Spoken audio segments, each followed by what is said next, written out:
Maltinha, sejam muito bem-vindos ao Tenho Média para Isto. Lembrar que se precisarem de explicações para a preparação de exame, os links estão na descrição, Portal da Sabedoria, top. Hoje tenho a honra de entrevistar o convidado que eu tenho à minha frente, chama-se João Tordo e é o meu escritor favorito. Obrigado. Portanto, João, obrigado por aceitares o convite uma vez mais. Já te disse várias vezes obrigado, mas acho que tem uma honra diferente dizer aqui.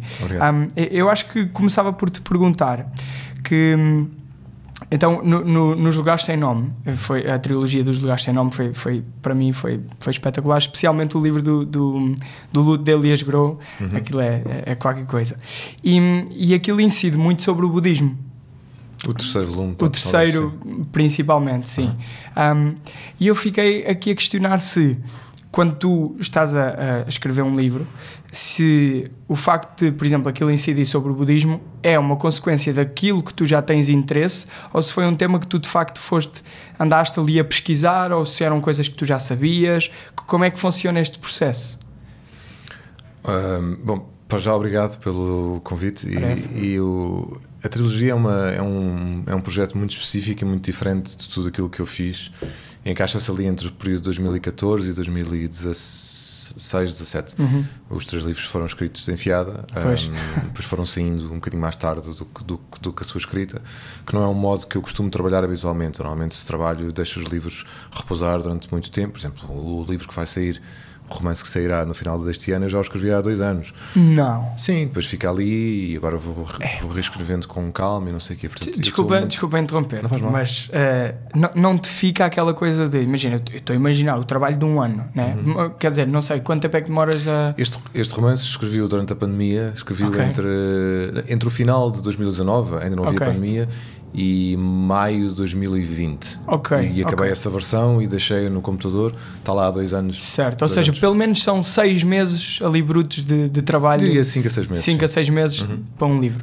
Pá, no fim, aquilo deve ser uma sensação de ok, está feito, boa, conquista. Não te dá aquela, pronto, agora isto tem que sair. Como é que tu consegues ficar com esse... Não, quer dizer, de antes dava, quando eu era mais novo e tinha publicado poucos livros, ou mesmo nenhum, aí tens essa ansiedade de publicar porque queres mostrar, não é? Queres mostrar o que fazes. Agora, quando chegas a uma idade em que já tens quase 20 livros publicados, já não tens essa energia, já não dá para aí. É mais uma questão de... ficas mais resguardado e mais tranquilo. E dás tempo às coisas para elas de certa maneira amadurecerem. É como tudo na vida, não é? Nós quando temos 20 anos somos muito impulsivos e aos 47 a impulsividade mitigou-se, não é? E já não precisas das coisas para amanhã, percebes? Mas não corres o risco, estou eu aqui a pensar, não é? Não corres o risco de desinteressares 2 anos depois, este livro já não faz sentido. Às vezes acontece, mas não é tão comum. O que acontece mais comumente é: olho para o livro agora, como estou agora a reescrevê-lo para ele sair no outono, e penso que posso melhorá-lo, mas que gosto muito do que está ali. Portanto, normalmente acontece isso. Acho que tem coisas muito boas, mas precisa de ser melhorado, e portanto por isso é que eu deixo o livro repousar durante muito tempo e depois volto a ele. Mas no caso da trilogia, como tu estavas a mencionar, foi um projeto muito específico sobre que aborda um tema difícil, que é o tema da espiritualidade, de Deus, da nossa relação com o que não está visível, não é? E daí a trilogia dos Lugares Sem Nome, porque começou por uma ilha sem nome, depois passa para uma cidade sem nome, e no terceiro volume é quase que um país sem nome, não é? E foi a única vez que eu abandonei completamente o meu lado realista, que eu tenho um lado muito realista nos romances, e me deixei levar assim por uma coisa diferente. Se eu acho que é o meu melhor trabalho, não sei, acho que não, acho que já fiz coisas melhores depois disso, mas acho que é um período muito específico do meu percurso, e daí se calhar há pessoas que gostam muito e há pessoas que não gostam tanto. Agora, em relação à pesquisa, budismo e à pesquisa, tens budismo, mas também tens o cristianismo, e também tens o ateísmo, e também tens o ponto de vista agnóstico. Eu acho que é um livro são 3 livros sobre a relação de várias personagens, no fundo são só uma, com o absoluto, não é? Com o que é que está para lá disto que se vê, e nesse sentido acabam por ser romances quase espirituais, não é? Mas não, sem dúvida. Mas com personagens, não é? Não são aulas, nem são lições, nem é pedagogia, não sou professor, nem sou sim, só que ao mesmo tempo, imagina, eu senti que tu acabaste por ir incutindo ali conceitos, quase uma explicação teórica muitas vezes destas várias vertentes, seja do budismo, mesmo o cristianismo, algumas coisas falaste, sim. E isso exigiu-te uma pesquisa, ou foi na base de tu já sabias aquilo porque já era algo que tu lias com interesse?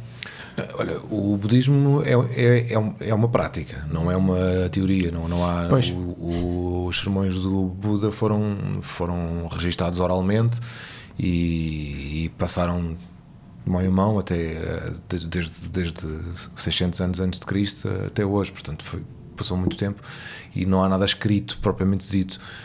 Portanto, não é uma teoria, é uma prática que tu podes adaptar ou não, que eu durante algum tempo adoptei também como prática diária, e depois às tantas abandonei porque o budismo na sua vertente mais séria, mais compenetrada, é incompatível com a vida do dia-a-dia. Pois. Basicamente, se tu abdicares de toda a sede, não é? Toda a sede no sentido de querer, não é? Sim. O budismo aponta para uma falha fundamental do ser humano em que diz que o problema não está nas coisas que queres, o busilis está no próprio querer. Certo. E isso é uma coisa tramada, não é? Quando uma pessoa percebe, então, mas isso implica a cessação de todos os teus movimentos de tentar agarrar coisas e afastar outras, não é? E é uma prática que às tantas te leva a um lugar radical, e eu percebi muito rapidamente que não queria viver nesse lugar. Eu gosto de viver num lugar bem humano, em que a minha prática meditativa hoje em dia é tentar pagar as contas a tempo. Sim. É uma prática meditativa muito engraçada, que às vezes uma pessoa pensa, mas eu esqueci de pagar a conta do gás ou da eletricidade, não sei o quê, mas pensei, porquê? Porque eu não meditei acerca do assunto, claro. Não é? Deixei passar. Sem dúvida. Então, a minha prática meditativa está muito mais ligada com o dia-a-dia e com as situações mais mundanas. Sim, e também de perceber que faz parte da constituição humana, ou pelo menos da minha constituição e também daquela que eu observo nos outros, termos uma esperança quase disparatada num mundo que não existe. Vou tentar explicar. Eu neste momento não posso guiar porque estou com o ombro assim, né? Claro. Mas eu tenho carta de condução há 30 anos, desde os 18, né? E sempre que me meto à estrada, eu vou para o A5 ou para o IC19. Bom, quando o dia me quer mal, vou para o IC19, que é a pior estrada do país, e todos os dias me deparo com os atropelos dos outros condutores, com as coisas todas que se passam na estrada, que nos deixam raivosos. As pessoas, quando estão no carro, é talvez o lugar do seu dia em que ficam mais irritadas. Sim. E eu há 30 anos que tenho essa ira, e quando me ponho a pensar nisso, penso, então, mas algum dia isto foi diferente? Tipo, algum dia eu saí de casa e fui para a estrada e a coisa não... Como se não te irritasse, algum dia não te irritou. Sim, exatamente. Né? E quando eu penso nisto, durante muitos anos pensei, não, porque eu sou um gajo negativo, eu sou um gajo pessimista, etc. E depois percebi às tantas, com a idade e com a maturidade, que eu não sou pessimista, eu sou um otimista selvagem. Ou seja, eu tenho uma crença absolutamente ridícula no mundo em que as estradas estão milagrosamente vazias, em que os condutores são todos porreiríssimos comigo, em que toda a gente anda super ordenado. Ou seja, o problema é a tua expectativa do que vais encontrar. E havia um filósofo que era o Hecate de Rhodes, que era um tipo muito esperto, que já dizia 400 anos antes de Cristo que o problema é a expectativa, porque, aliás, ele até usava a palavra esperança. Ele diz que quanto mais esperança nós temos, mais medo traz. Certo. E portanto aí começa-se a ver mais ou menos a maneira como na verdade eu sou um bocadinho o contrário daquilo que eu achava que era, não é? Tenho este otimismo num mundo que de facto não está aí, em que os cães nunca ladram, em que os vizinhos são sempre simpáticos, em que as coisas me correm todas bem, e todos os dias me deparo com a realidade, que é, às vezes eu caio no ski e o ombro desloca-se, e os meus vizinhos às vezes são mal educados e os condutores são sempre a mesma porcaria, e eu também, não é? Eu acho que a procura da espiritualidade, que é um bocadinho o tema desta trilogia, desemboca depois na ideia de que a verdadeira espiritualidade é estar no mundo da melhor maneira possível e ao mesmo tempo com as expectativas cada vez mais baixinhas, que é uma coisa que eu acho que faz muito bem a toda a gente e a mim também. Tu mencionaste aí uma coisa muito interessante, que é, por exemplo, estavas a mencionar o exemplo do trânsito, em que vês várias coisas a acontecer, não é? E depois neste ponto de observador. E neste sentido eu queria te perguntar como é que ao longo do teu dia tu vais tendo ideias, não é? E como é que tu decides qual é que é a ideia a que te vais dedicar? E é curioso porque eu juro que escrevi esta palavra, okay? Esta pergunta escrevi: como é que, enquanto escritor, decides a ideia para um livro? E eu de seguida levantei-me, fui ao meu quarto, fui à prateleira e fui buscar o manual de sobrevivência do escritor. E eu abri uma página ao calhas, porque eu só ia abrir o índice, mas abri uma página ao calhas e a página dizia isto: é precisamente isto que eu tento fazer, olhar para a vida com a perspectiva de descobrir o buraco da agulha, o lugar através do qual entra a possibilidade de uma história. Por vezes ando distraído, noutras alguma coisa me desperta a atenção. Ou seja, de algum modo o que tu estavas a fazer ali nesta passagem era quase a mostrar como é que tu vais desenvolvendo uma ideia. Mas depois aqui a minha pergunta é: tu até podes desenvolver 1, 2, 3, 5, né? Mas tendo em conta que um livro te demora 5, 6 meses a fazer, tem que ser algo que tu estejas de facto comprometido, tem que ser um tema que tu sabes que daqui a 2 semanas não te vais fartar dele. Como é que acontece esta decisão? Olha, eu acho que muito antes de ir a isso, só para terminar o raciocínio de há pouco, que tinha a ver com isto. Muito do que eu acho que faço para que me serve a literatura, ou para que me serve esta coisa de contar histórias, personagens e entregar-me ao processo de um livro, é transformar esta raiva do cotidiano em tristeza e em melancolia, que é um ponto de vista muito mais saudável. É estranho, porque nós associamos a melancolia e a tristeza a estados negativos. Mas do meu ponto de vista são estados absolutamente positivos, porque quando eu estou triste e melancólico com as realidades sombrias que a vida me vai apresentando, já não estou em raiva. E a ira é muito pior do que a melancolia e a tristeza, e não há maneira claro, tu podes ter dias alegres, eu tenho dias alegres, tenho dias em que estou melhor que outros, etc. Mas quando confrontado com o resultado final desta experiência de estar vivo, que é a morte, não há maneira de fugir a isso.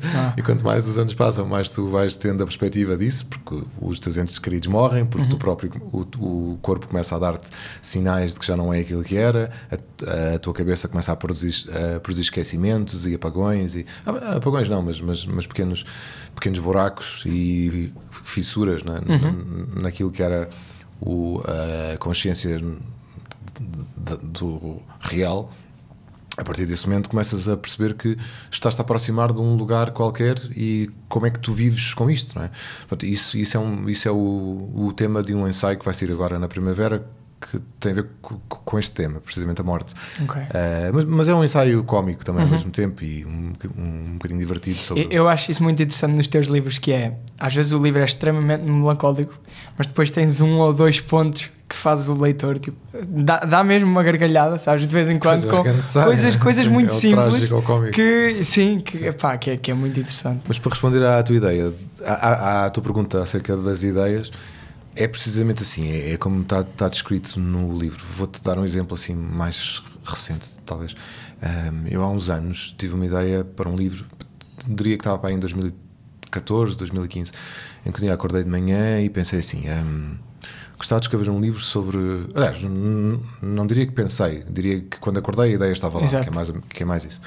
Gostava de escrever um livro sobre um rapaz na escola secundária que se apaixona por uma colega, e a primeira vez que fazem amor ela morre. É uma ideia macabra, não é? Uma ideia que eu durante muito tempo pensei: não posso escrever um livro assim, porque ninguém vai querer ler isto, não é? Mas a verdade é que as ideias são mesmo esses buracos da agulha, porque eu sou um advogado de acusação bastante competente das minhas próprias ideias, e E são aquelas que sobrevivem, porque eu vou dizendo à grande maioria delas: não, tu não serves, e elas morrem por ali. Mas depois há ideias que vão ficando ao longo dos meses, ao longo dos anos, uma pessoa pensa nelas, lembra-se delas, elas vêm à memória, e essa era uma ideia que tinha ficado comigo. Mas eu não tinha ainda as personagens, e portanto a observação do real, de uma certa maneira, de uma perspectiva de um escritor e não apenas de um cidadão que não tem por objetivo este ofício, obriga-nos a ver coisas que de outro modo não estariam lá, não é? E eu durante vários anos vivi com o prédio em frente ao meu, morava uma família com 3 filhas gêmeas. Já conheces esta história? Sim, por causa da felicidade, não é? Claro. Culminou nesse livro, não é? Sim, e essas 3 miúdas eram a atração do bairro, porque já é pouco muito ver gêmeos idênticos na rua, quanto mais 3. Ok, essa parte não sabia. Okay. E as 3 miúdas andavam para ali, pelo bairro, com a mãe, para trás e para a frente. E eu fiquei encantado com aquelas 3 miúdas, porque eram os 3 exatamente iguais, com sardas, lourinhas, as fardas do colégio, e depois, com o passar dos anos, elas foram crescendo e de repente transformaram-se em 3 criaturas que se dir-se que eram irmãs, mas já não se diria que eram gêmeas, quase, porque eram, de repente aos 15, 16 eram completamente diferentes do que quando eram miúdas, porque a adolescência tinha chegado e as pessoas mudam, não é? Mas ao mesmo tempo comecei a perceber que aquelas eram as personagens para este livro, para esta história que já era antiga e que eu não tinha encontrado ainda caminho para contar. E é engraçado porque, segundo sei, tu nunca falaste com elas ou nunca passaste uma interação superficial. Nunca falei, mas decidi na minha cabeça que eram a Felicidade, a Esperança e a Angélica. Exatamente. A Felicidade é a protagonista do livro e daí depois o protagonista, o livro remonta a 73, porque eu quis escrever durante aquele período de transição de um país que não sabia bem o que era para um país que também não sabia bem o que era, portanto, de uma ditadura que definhava para uma democracia que ainda não tinha a sua estrutura e os seus alicerces. Portanto, nesse período de transição para mim é muito interessante historicamente, mas também pôr a história ali, não é? Em 73, o rapaz que é o narrador da história, que se apaixona pela felicidade, e quando da primeira vez que eles fazem amor dentro do carro, ela morre feliz, não é? Mas morre. Possivelmente, sim. Não, e depois é uma história trágica ou cómica, porque ele para além deste acontecimento, depois apaixona-se, depois casa-se com a Esperança, a irmã gêmea dela, e a terceira gêmea ainda volta para lhe assombrar assim os dias, e portanto é uma história de assombração. Sim.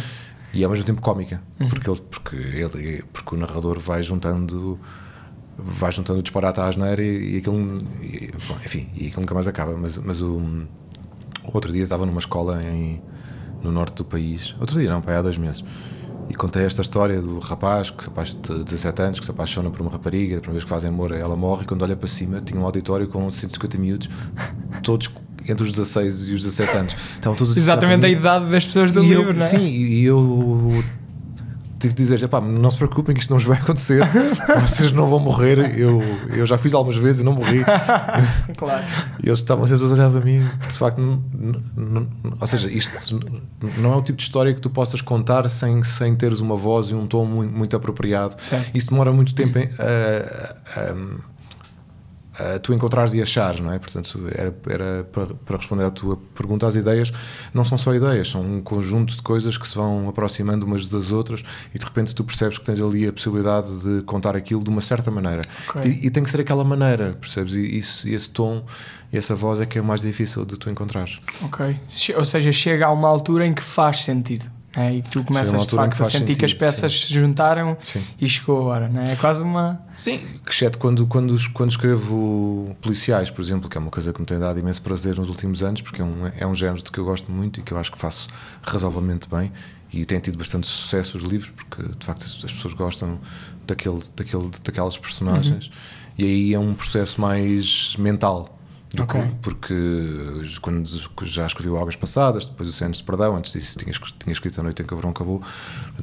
Quando estou a dar sequência a personagens e a livros que são de género, não estou tanto à espera de que as coisas apareçam, estou um bocadinho mais a provocá-las, do meu lado a provocá-las, porque já conheço aqueles meandros, percebes? E já conheço aquele tom, e já conheço aquela voz. E, portanto, é mais fácil entrar, embora a verdade é que é muito mais difícil escrever um policial do que um romance normal. Certo. Muito mais difícil. Ok. E eu não sabia disso. Curioso, por acaso também achei que não.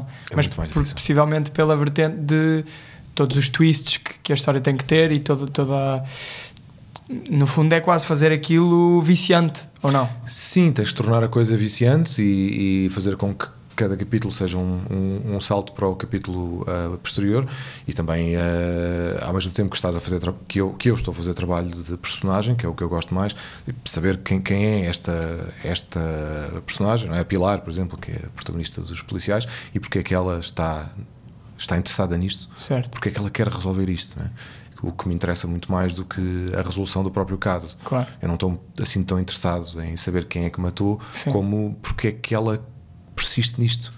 Aí eu estou à procura da personagem, e ao mesmo tempo que tenho que fazer esse trabalho, tenho que fazer o trabalho todo que tu referiste. É como montar um puzzle, não é? E os puzzles são difíceis de montar, e não se pode deixar as pontas soltas, como num romance normal em que até se deve deixar pontas soltas. Outra das coisas que tu falas no manual de sobrevivência do escritor é sobre aqui a questão do aprender a escrever, não é? E uma das coisas que tu disseste é que inicialmente, quando tu davas aulas de escrita, focavas-te muito na parte mais teórica, e depois começaste a passar mais para aquilo que realmente eram os teus interesses e e a estudar os clássicos que na altura te inspiraram a começar a escrever, não é? E a minha pergunta nesse sentido é: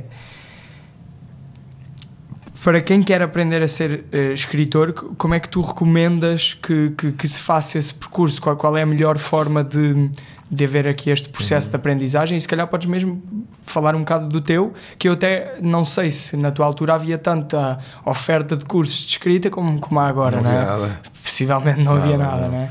Então, não havia nada. Quando eu comecei a escrever assim mais afincadamente, eu diria ali, eu sempre escrevi, mas comecei a escrever coisas um bocadinho mais que se pudessem ler a partir dos 15, 16 anos. Não havia nada. Mas um bocadinho antes disso, escrever, para mim, é um ofício que tem uma margem de aprendizagem infinita, mas que mas que em princípio eu não conseguiria fazê-lo sem ter tido muitos anos de construção da própria máquina, não é? O que eu quero dizer com isto é que escrever é algo que quase toda a gente faz.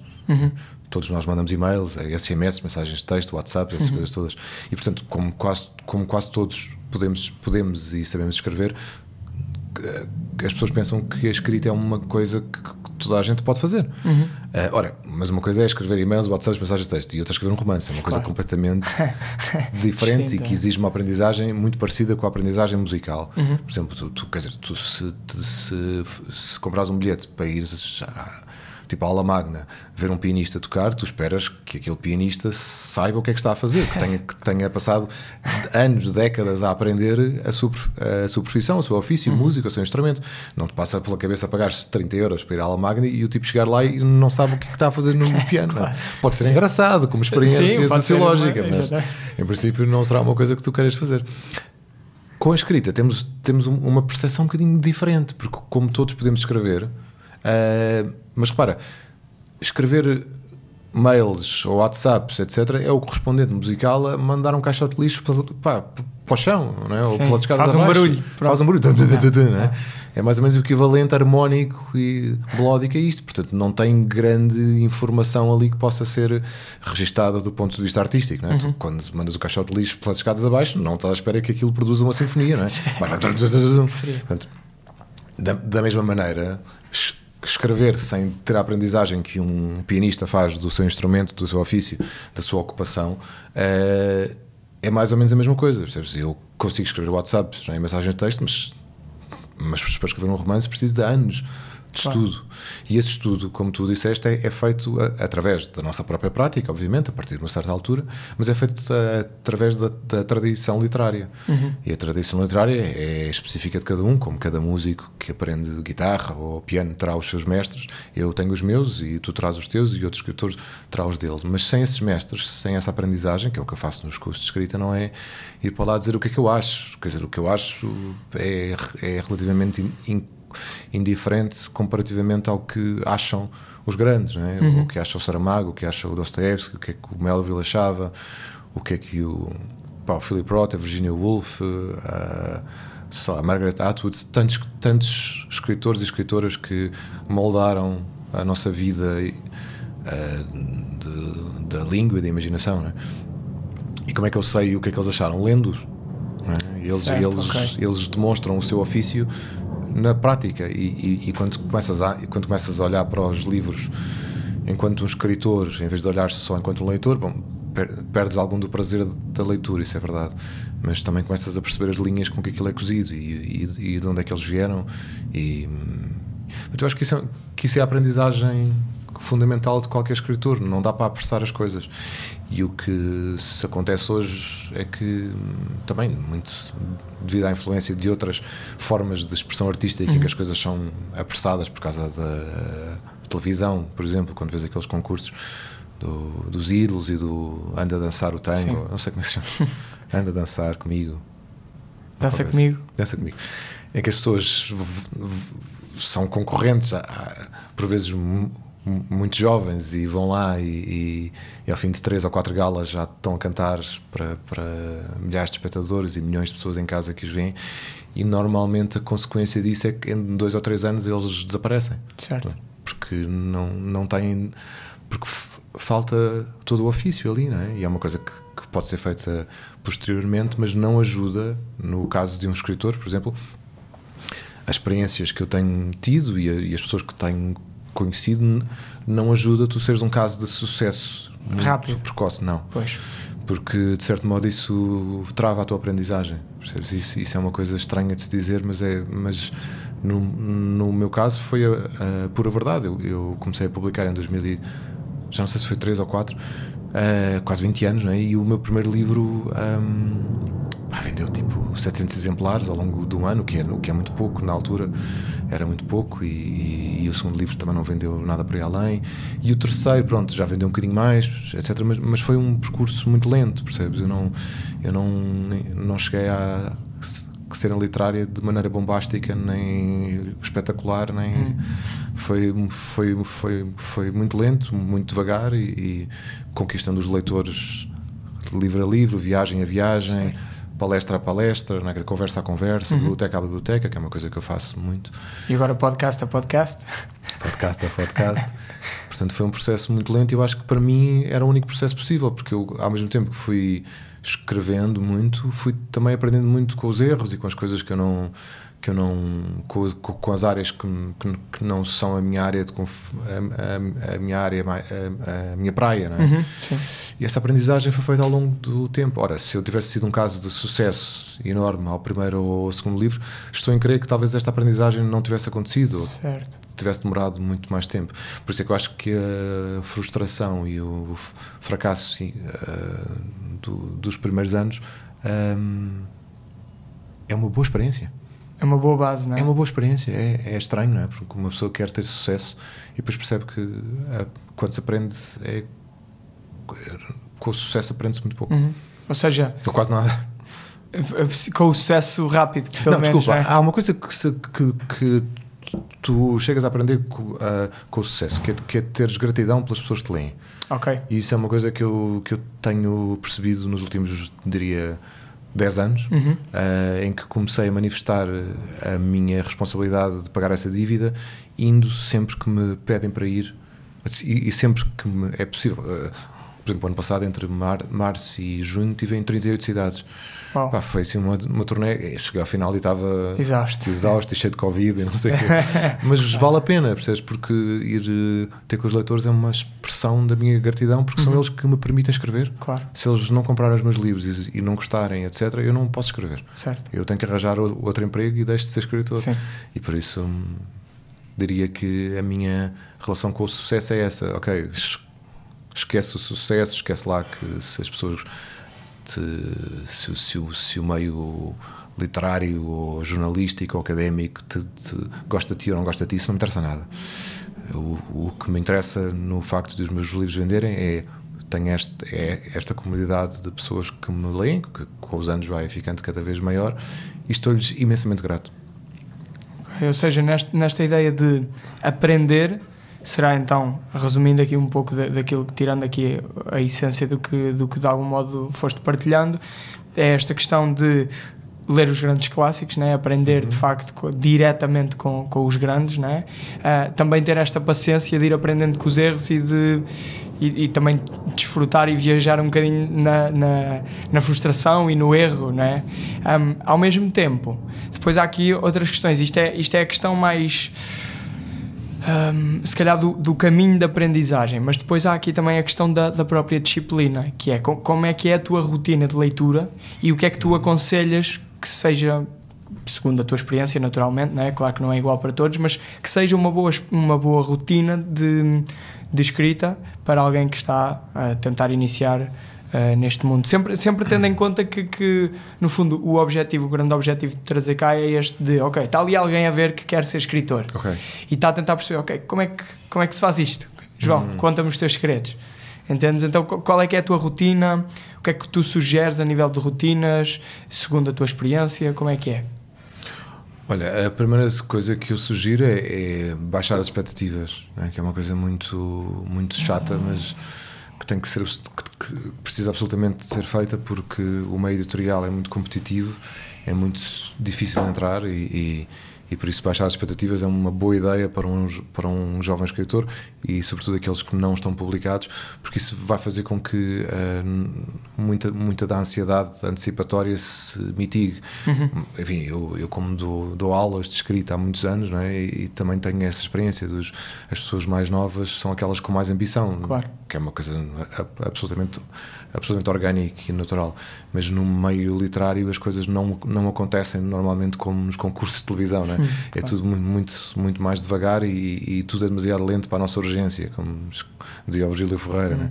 Portanto, essa urgência, baixar as expectativas e concentrar-nos naquilo que está ao nosso alcance, né? É um bocado como dizia o William James num livro que eu gosto muito, que se chama Variedade da experiência religiosa, das experiências religiosas. E ele dizia isso, que a maneira de acalmar a ansiedade é essa, é fazermos aquilo que está ao nosso alcance e o nosso sistema nervoso fará o resto, não é? Portanto, o nosso sistema nervoso tende a acalmar conforme eu faço apenas aquilo que posso controlar. Não é? Que é, neste caso, escrever e ler. Portanto, pôr de lado um bocado aquela coisa de eu tenho que publicar, isso não funciona assim. Não funciona e às vezes é um cadafalso, porque muitas pessoas que eu conheço também jovens e com algum talento acabam por entrar em contratos de publicação com editoras que não são bem editoras, são gráficas, não é? E que publicam os livros sem qualquer espécie de apoio editorial nem de promoção, e as pessoas acabam zangadas e acabam frustradas com esse processo. E quase que mata o ofício por conta da desilusão, não é? Sim, é como dar um tiro em si próprio, não é? Uma coisa que dói muito e muito estúpida de fazer também. E quer dizer, não estou a chamar estúpidas às pessoas, nada disso. Estou só a dizer que é uma coisa quase inconsciente, esse desejo de querer ser publicado, de querer ver as nossas coisas cá fora, e isso é natural. Mas a minha sugestão é esperar e aguardar, não é? E também a minha rotina de escrita passou muito durante os primeiros anos por escrever e pôr na gaveta durante anos e anos. Eu diria que dos 17 até aos 27 tudo o que escrevi foi para a gaveta. Tudo. Okay. Houve ali uns anos em que não escrevi, foi quando estive na faculdade, portanto diria que entre os 18 e os 22 que escrevi pouco, e depois recomecei a escrever e percebi que não tinha pedalado ainda para ser romancista, nem para escrever um livro, e fui escrevendo contos, pequenas abordagens ao romance, sempre frustradas.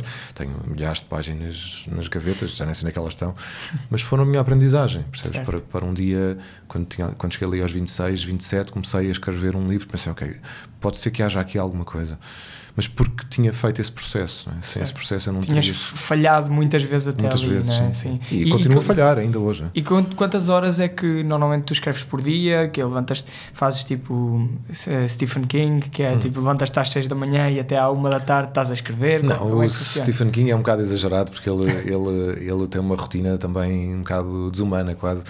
Eu sou um bocadinho mais humano. Eu quando estou a escrever um livro sou um bocadinho obcecado. Aliás, eu sou obsessivo compulsivo e portanto a minha obsessão quando está virada para a escrita é muito saudável, quando não está, não é saudável. Mas quando está virada para a escrita, eu acordo cedo, começo a escrever para aí às 8h30, 9h, e depois estou ali sentado até à 1h, por exemplo, e escrevo. Antes, quando era mais novo, quando escrevi As Três Vidas, por exemplo, que foi o livro que depois houve um salto de fé aí giro nessa altura. Eu na altura trabalhava para uma empresa de produção de conteúdos de televisão, trabalhava o tempo inteiro. Quando escrevi o primeiro livro, e o segundo ainda tinha um trabalho das 9 às 7, neste caso. Sim, das 9 às 5 não existe. Das 9 mais tarde, sim, às vezes mais tarde. E foi nessa altura que eu pensei, eu preciso de fazer alguma coisa que manifeste o meu desejo de ser escritor a tempo inteiro. Pensei, se calhar isto não é possível, se calhar isto nunca vai acontecer, mas ao menos eu vou tentar, né? E tinha algum dinheiro de lado, que tinha acumulado ao longo dos anos de trabalho, e na altura despedi-me. Isto foi 2007, 2008, e fui para uma casa que os meus pais têm longe de Lisboa a escrever. E passei lá um inverno inteiro. Estive lá outubro, novembro, dezembro, janeiro, 4 ou 5 meses. E quando voltei para Lisboa tinha um romance escrito que se chamava As Três Vidas, que depois foi publicado. E nessa altura pensei, ok, agora vou ter que começar a trabalhar outra vez como freelancer, ou vou ter que arranjar um trabalho. E de facto arranjei trabalhos de freelancer. Mas no ano seguinte o livro recebeu o Prémio Saramago. Portanto foi uma espécie de... Claro, isto não tem nada a ver com o meu desejo, obviamente. Eu posso fazer estes passos todos, e as pessoas que estão a ouvir-nos e que querem ser escritores podem dar estes passos e nunca receber um prémio. Portanto, há uma enorme dose de sorte nisto tudo. Isso é uma das coisas que é muito difícil de aceitar nesta vida, é que a meritocracia é uma ilusão. Não é uma coisa verdadeira. Quer dizer, se fosse, nós todos partiríamos do mesmo ponto, e se fizéssemos todos o mesmo nível de esforço, teríamos todos o mesmo resultado. Isso não acontece. Tem tudo a ver com a nossa condição estrutural, com a nossa condição social e cultural, do meio onde crescemos, das possibilidades que os nossos pais nos dão, das possibilidades do sítio onde vivermos nos darem acesso a livros, a estudos, a faculdades. Bom, não deixa de ter mérito por tudo o que tu fizeste até aqui, né? Não quer dizer que esses passos sejam realmente os certos para chegar onde tu chegaste. Não, e também há um fator que não pode ser descontado, e que a meritocracia não engloba, que é, por um lado, o acaso e a sorte. Não é? Tu precisas ter um bocadinho de sorte para poderes chegar a certos lugares, e a condição de onde vens. Eu sou um homem que foi um miúdo que nasceu em Lisboa. Tive acesso a livros, a bibliotecas, não é? Tive acesso a um meio social e cultural que se calhar nem toda a gente tem. Portanto, eu cresci favorecido com isto. E isto, portanto, não quer dizer que a minha fórmula funcione para toda a gente, porque não é fórmula nenhuma. O que significa que se eu não der estes passos, isto não funciona mesmo. Certo. Exatamente. Ou seja, se eu não fizer o tirocínio, se eu não passar pelos passos todos que o ofício me pede, ler muito, escrever muito, estudar os clássicos e os contemporâneos, e ter um domínio bastante eficaz da língua, e sobretudo saber aprender o beabá, que é uma coisa que às vezes é esquecida na escrita, mas que na música se sabe bem, não é? Por exemplo, os professores de música, quando vão ter com os alunos, e os teóricos todos da música, dão um exemplo muito clássico do que é uma composição, e falam no Parabéns a Você, que é uma canção super simples. São 3 ou 4 acordes, um deles de sétimo, se calhar, e depois uma progressão melódica que toda a gente sabe. Mas porquê que eles dão este exemplo? Porque é uma canção que um miúdo de 4 anos aprende, e uma mulher de 100 ou homem de 100 nunca se esquece. E eu tenho este exemplo na família.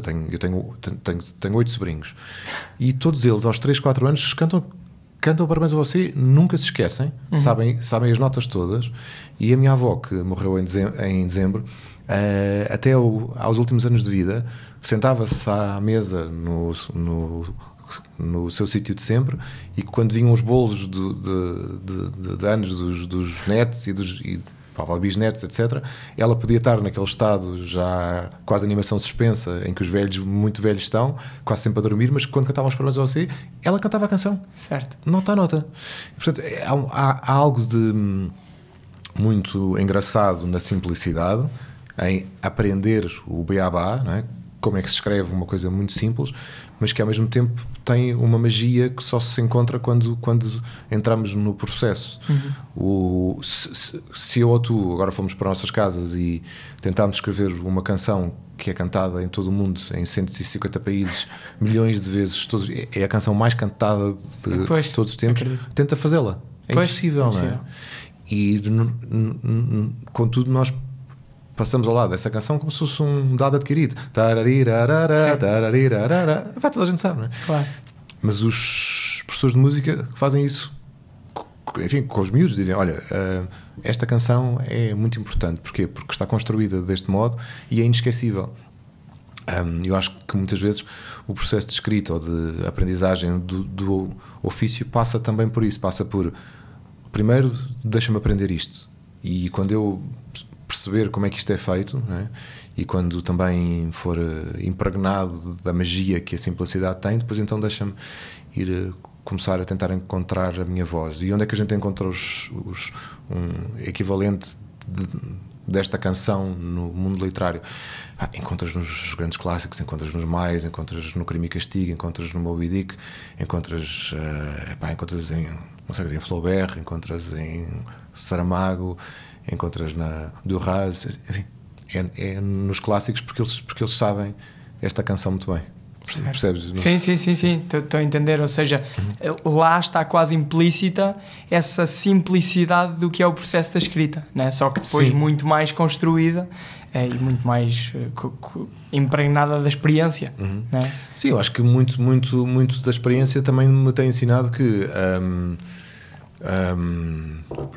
por exemplo, a linguagem, que é o lugar da escrita, eu tento escrever de uma maneira a que a linguagem não chama a atenção para si própria. Ou seja, tento fazer com que, para mim, e só para mim, o que é importante nos meus livros é aquilo que eu senti quando li os primeiros romances que me apaixonaram. Por exemplo, o Crime e Castigo, que já falei aqui. Sim. De facto, Vermelho e o Negro, o Moby Dick, o Dom Quixote, os livros do Roth, da Virginia Woolf, enfim, tantos que foram tão importantes na minha educação, que é fazer qualquer coisa que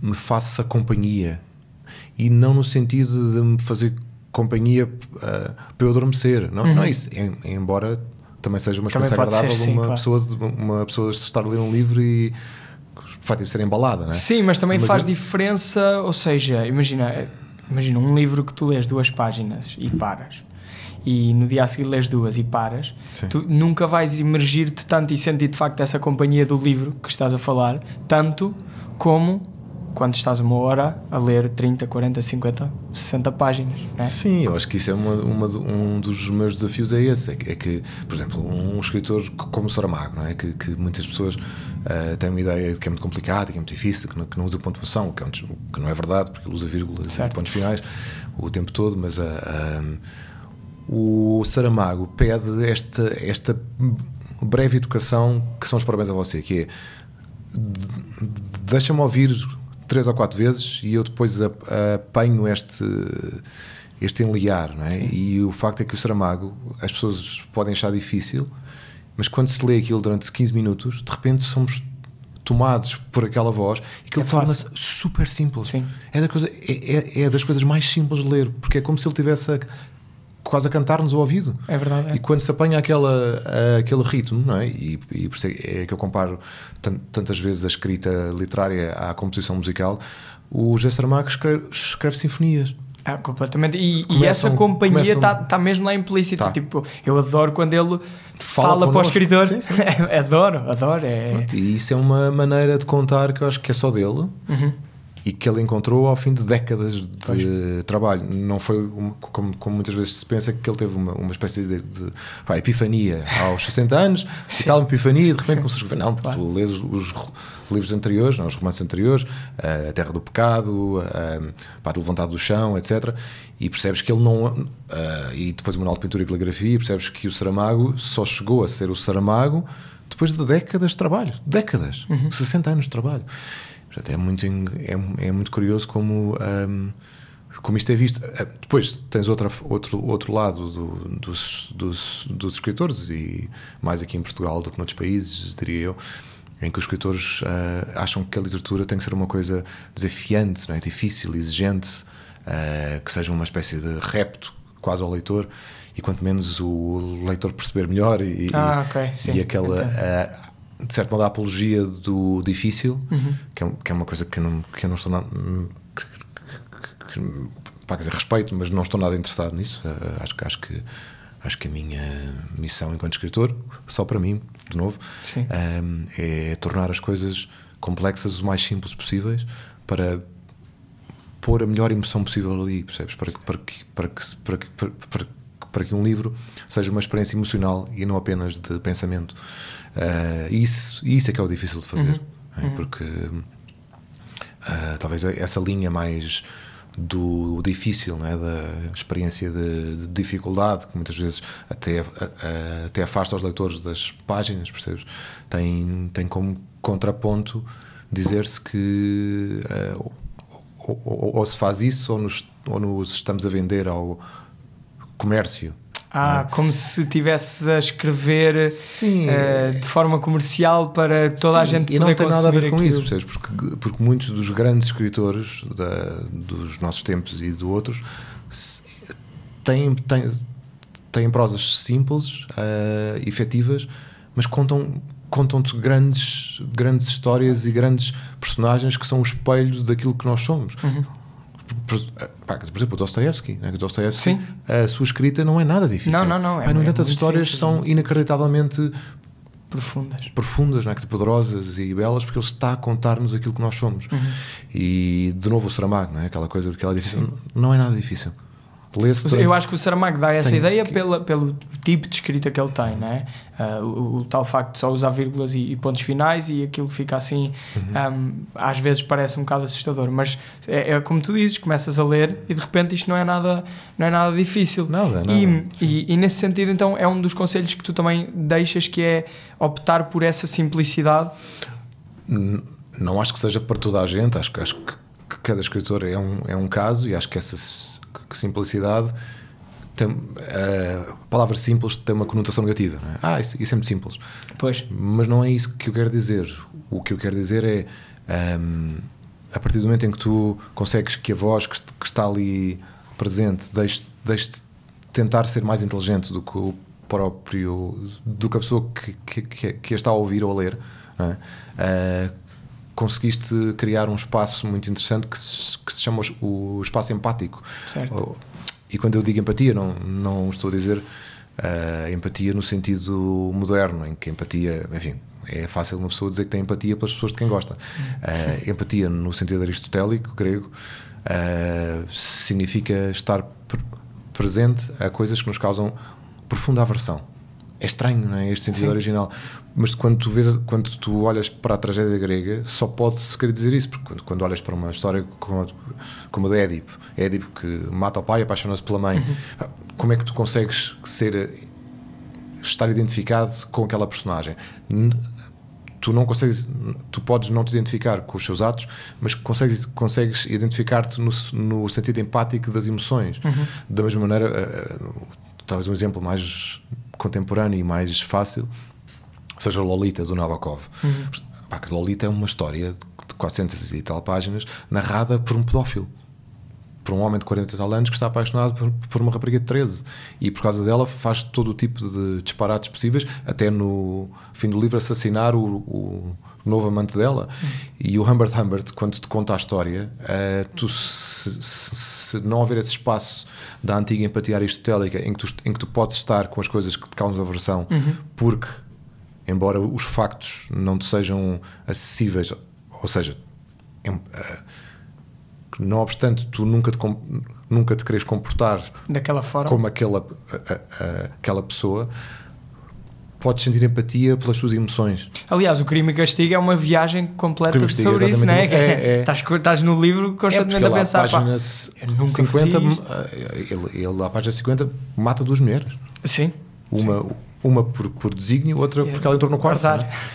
E como é que tu ficas com esta personagem durante 400 páginas? E esse é o desafio da grande literatura, a meu ver, não é? É tu encontrares este espaço cinzento em que não há julgamento, em que tu não estás no bem e no mal, no preto e no branco, na polarização das redes sociais, por exemplo, que são muito isto, são preto, branco, sim, não, gosto, não gosto.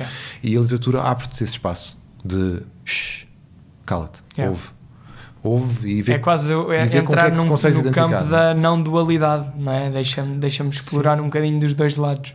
E por isso é que eu acho tantas vezes que as pessoas dizem que os livros fazem bem às pessoas, ou que a literatura faz falta, ou que os miúdos deviam ler, aquelas coisas todas que se ouvem, não é? Claro. Não me parece que seja para eles pensarem melhor, embora possa ser uma consequência disso. Para pensar melhor, quer dizer, haverá outras ciências mais exatas, a filosofia, etc., ou menos exatas, mas eu acho que a literatura não serve para pensar melhor, só serve para abrir este espaço empático, em que eu posso estar 400 e tal páginas a ouvir a voz de um assassino, ou de um pedófilo, ou de uma pessoa de quem não gosto, percebes? E isso é e é engraçado, tu já ouviste falar do conceito de echo chambers, que é basicamente começares a viver num mundo em que só vês coisas que gostas, não é? As redes sociais são um excelente exemplo, que é dão-te cada vez mais daquilo que tu gostas, não é? Pois. E há aqui um grande risco, que é tu começares a não ter contacto com opiniões diferentes das tuas e tornas-te cada vez mais intolerante às opiniões diferentes das tuas, e isso polariza cada vez mais a sociedade. E é como se a literatura fosse quase uma união desta polarização, não é? Acabar por te dar acesso a um mundo onde tu estás constantemente confrontado com muitas opiniões com as quais tu não concordas, mas começas a explorar esse lado empático de ok, eu não concordo, mas entendo. Não é? Acho que é um bocado por aí. Deixa-me perguntar-te aqui, na parte mais burocrática do ser escritor, na parte mais humana da coisa, é muito difícil viver da escrita em Portugal. Como é que é? E noutros países também. E noutros países também, não é? Do modo geral. Não é igual. Não é fácil, não é? Não é muito diferente. Mas como é que funciona? É impossível viver só da venda de livros, não é? Tens que fazer sempre mais coisas. Nesse sentido, qual é que é o teu conselho? Achas que é possível viver só da venda de livros? Qual é a tua visão sobre isto? E qual é que é o teu conselho para alguém que está a pensar seguir, de facto, esta profissão em Portugal? Olha, viver só da venda de livros é uma realidade que para mim chegou recentemente. Okay. Eu tinha colocado assim uma fasquia, tipo ali aos 40 anos, gostava de estar a viver dos livros, etc. Não aconteceu. Passei a fasquia para os 45 e pronto, e de facto as coisas foram acontecendo e foram-se encaminhando. Também depende do número de livros que tens no mercado e do quanto tu trabalhaste para isso. Ou seja, o que eu quero dizer é, o trabalho não passa só por estares em casa a escrever, não é?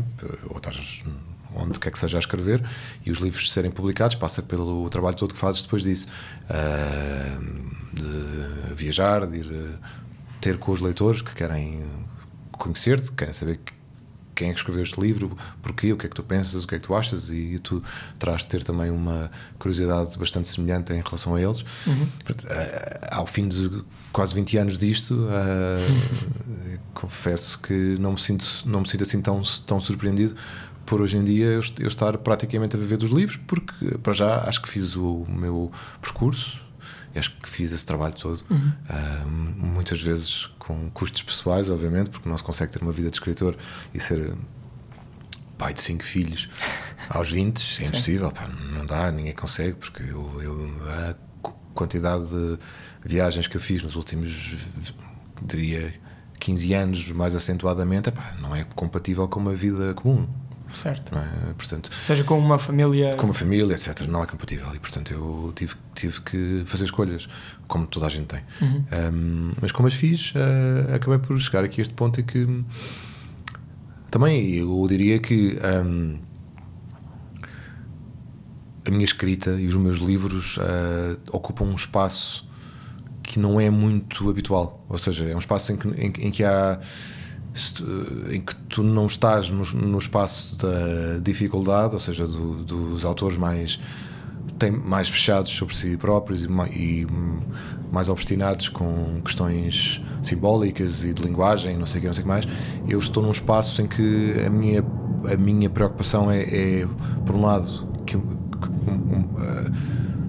que a história e as personagens que estou a contar sejam fascinantes para mim e, portanto, por consequência, para o leitor, porque claro, temos as mesmas características humanas, e, por outro, construir narrativas com uma voz muito própria minha que os leitores consigam identificar. E eu acho que isso é o objetivo de qualquer escritor, é a longo prazo um leitor entrar numa livraria, abre um livro sem ver a capa e sabe que és tu.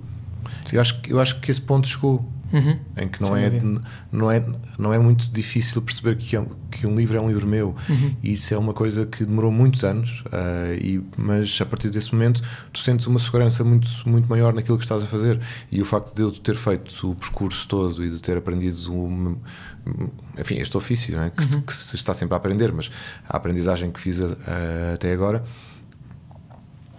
dá-me uma segurança de...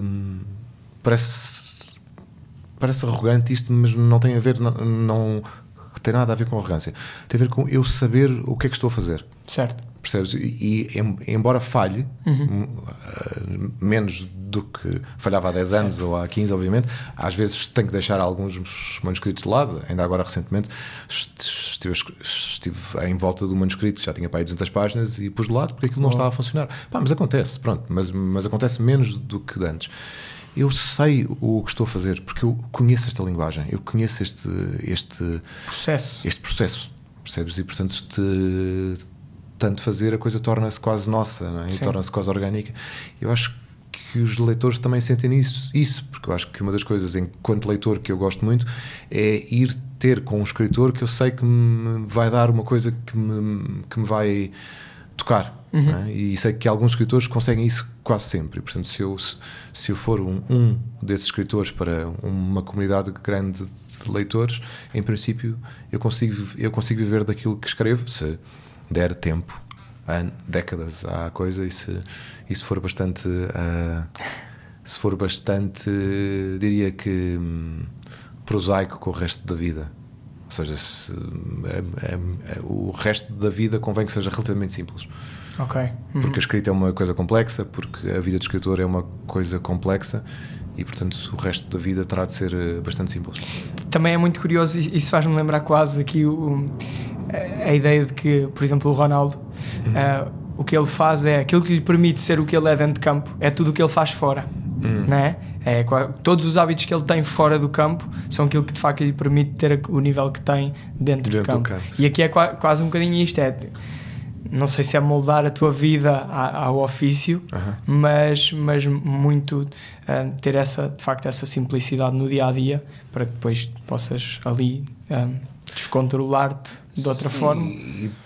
Sim, isso, e também tu seres bastante seletivo e criterioso, e abandonares um lado um bocadinho mais egoico, que tem a ver com os outros reconhecerem-te, ou seres admirado, ou seres aplaudido, etc. Bom, claro que isso faz parte do processo, se tu tiveres uma carreira longa, não é, frutuosa, etc.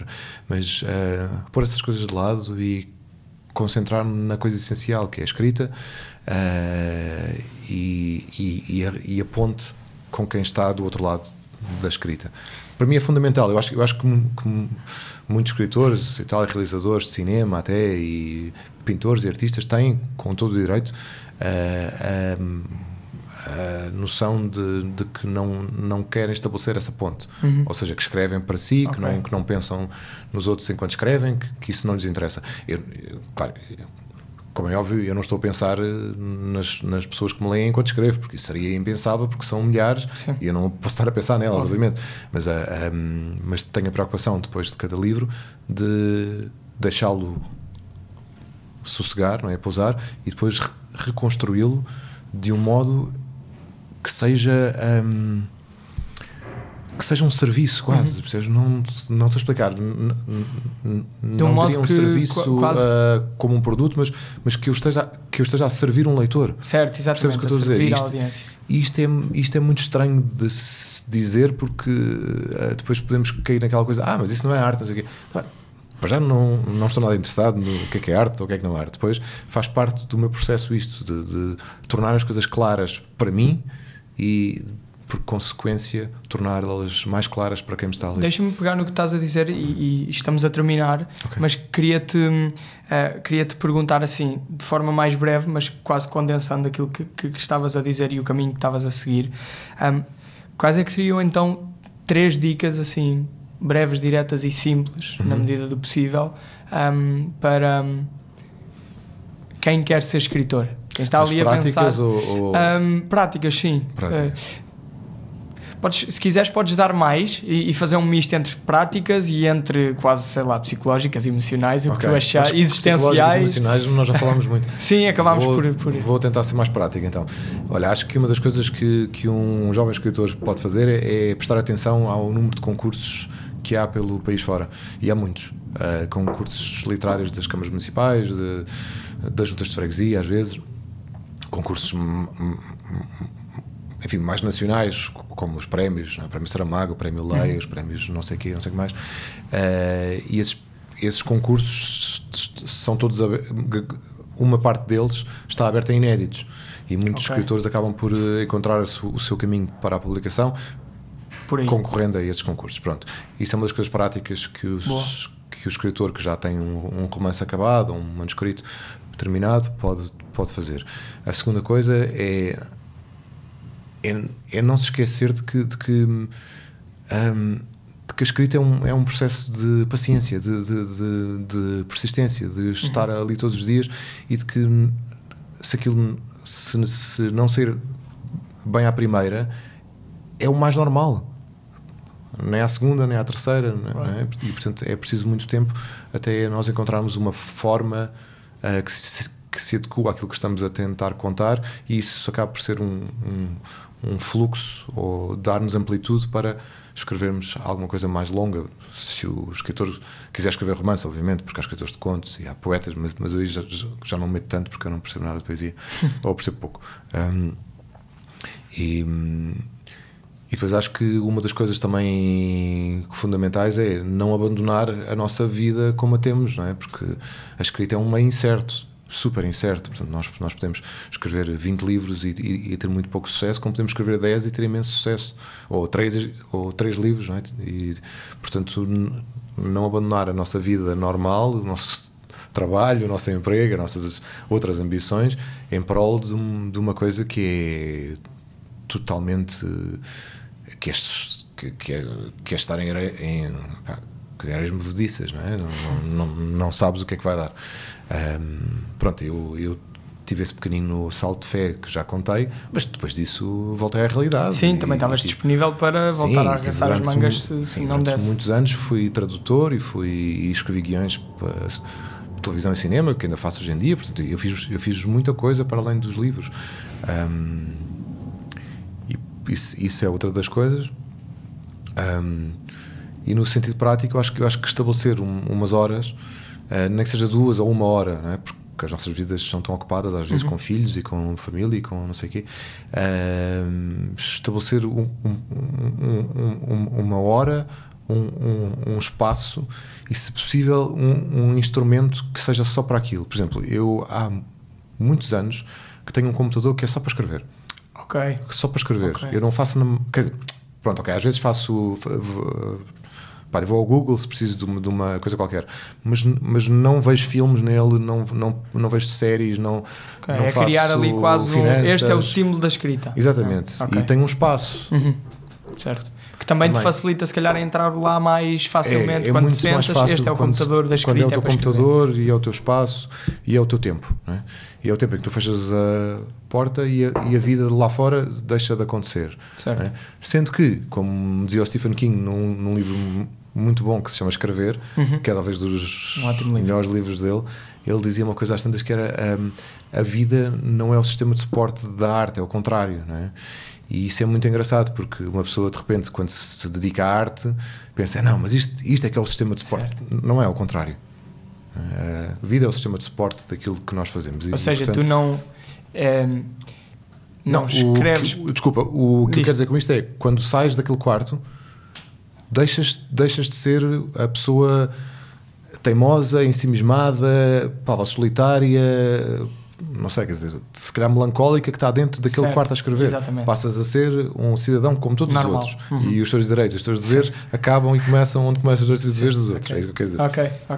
Porque há escritores que não fazem isto. Quando saem daquele quarto, e eu já fui um desses, acham que a sua condição de escritor continua pela vida fora. E não continua, basta ir às finanças. Pois, exato. Ficas no fim da fila e esperas. Exatamente, esperas, como toda a gente. João, foi um prazer imenso. Obrigado, o prazer foi meu. Queria só saber se tens algum projeto que queiras deixar aqui em cima da mesa para partilhar com alguém. Sim, teu. Sim, olha, acho que agora vai ser um livro que eu gosto muito, que é um livro de pequenos ensaios, quer dizer, pequenos uns e outros menos pequenos. Vai ser agora acho que em abril ou maio, não tenho a certeza. Posso garantir que pelo menos um leitor terás. Espero ter mais. É de comprar. E que é um livro de ensaios sobre música, a literatura, sobre alguma espiritualidade ou estas ideias que nós falamos de Deus. E é sobre a minha avó também, que morreu em dezembro e que deu o mote para o livro, que é sobre a morte, mas chama-se não sei se posso dizer o título. Será que Valsa com a Morte. Ok. Uma valsa com a morte. Uma valsa com a morte, é assim que se chama. Como o título foi decidido há pouco tempo, eu ainda estava assim um bocado hesitante se devia dizer ou não. Mas não tem problema. Assumi. E pronto, e no final do ano vai ser o tal romance que eu escrevi durante a pandemia, mas que deixei marinar, que é um romance que tem uma... que agora estou a reescrever com muita felicidade, porque é bom ver como aquilo que escrevemos há 2 anos ainda serve hoje e ter uma nova perspectiva sobre o que é que eu estava a escrever em 2020. Boa. João, muito obrigado. Obrigado, eu. E no fim destas entrevistas eu dou sempre um facto curioso que tem a ver com a área. Às vezes muito irrelevante, mas curioso. E neste caso e até é engraçado, porque estávamos a falar sobre escrever à mão. No início ainda não tínhamos começado a gravar. Sabias que o escritor John Steinbeck, que escrevia antes dos computadores existirem, gastava cerca de 60 lápis por dia? Por dia? Por dia, é verdade. Não, 60 lápis é impossível. Não, ele estava na net. Estava na net. Não sei. Mas deixa lápis assim, porque talvez. Acho que ele num dos livros mais famosos dele gastou, possivelmente também. E não havia fias. Mas ele num dos livros maiores dele, ou dos mais conhecidos, acho que gastou 3.000. Portanto, é louco. Isso é que era uma... João, obrigado. Obrigado.